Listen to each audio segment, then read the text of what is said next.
Here is a design by Vosbergen Horticultural Services, and I'm looking at the design here in a layout space, and I think the thing of interest to some of you might well be to look at the use of floating viewports.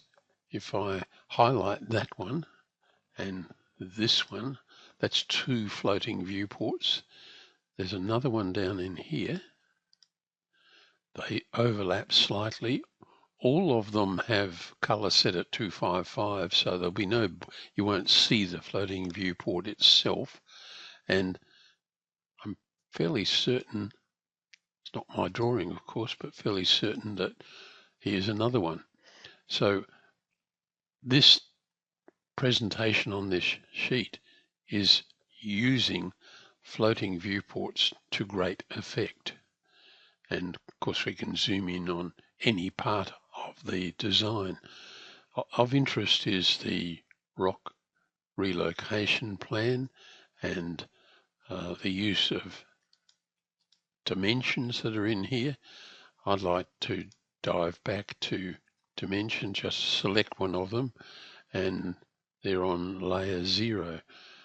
I'm wondering if we pick this floating viewport here and we right click there and have a look at the viewport layers and see there's no switching layers on and off within the viewports, and nor is there here, and all layers are in fact on.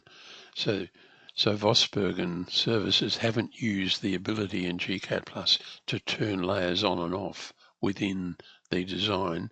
They've, in a sense, got around that problem by just having a whole series of design ideas, and each of them is in a different part of the design. So by creating a floating viewport on the layout sheet, they are able to look at the access ramp planting plan.